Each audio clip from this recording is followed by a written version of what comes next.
Good day, I'm Caroline Brown-Thompson, and this is your JIS News for June 22.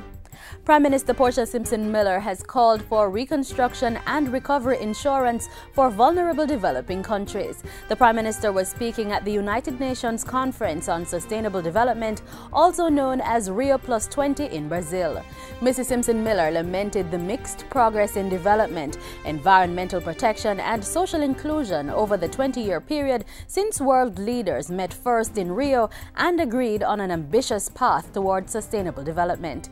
She argued that the 1992 aspirations have fallen short and stressed that the global quest for sustainable development must be linked to poverty eradication. The Prime Minister also used the occasion to comment on the Green Economy Initiative, arguing that it could have a negative impact on the development of small, vulnerable, lower and middle income economies.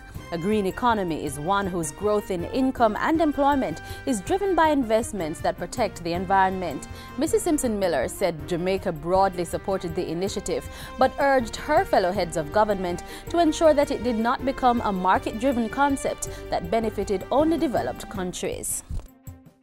Transport Minister Dr. Omar Davies is highlighting that the newly signed agreement for the North-South link of Highway 2000 project will support development in other areas. A special feature of the project involves using some 5 square kilometers of land adjacent to the highway for housing or commercial and hotel developments. We feel that there is an opportunity for us as a country to open up additional economic opportunities in terms of jobs and increase economic growth.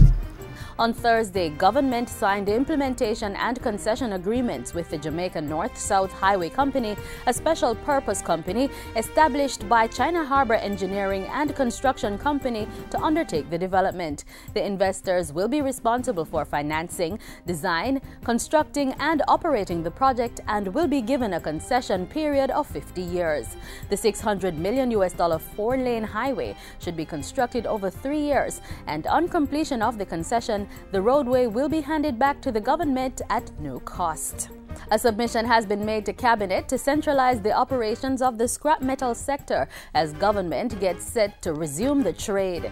Industry Investment and Commerce Minister Anthony Hilton says the submission proposes the establishment of a temporary central site for the processing of scrap metal. At the same time, he says more permanent work will be undertaken on a long-term facility. The scrap metal trade was suspended under the previous administration due to concerns about the theft of prime infrastructure for sale by unscrupulous persons. Minister Hilton says the proposal to centralize operations will make the process of inspection easier and ensure proper oversight of the sector. 300 primary schools across the island will be getting high-speed internet service free of cost over the next 3 years. This will be facilitated through partnership between the government and the Lime Jamaica Foundation. Education Minister Reverend Ronald Thwaite says the project will help to bridge the digital divide by infusing information communication technology in education at the primary level. We need to reduce the inequity in educational opportunity. This is a firm step in that regard. More than 200,000 students will benefit over the life of the project. The work will be undertaken in phases with about 100 schools to benefit this year.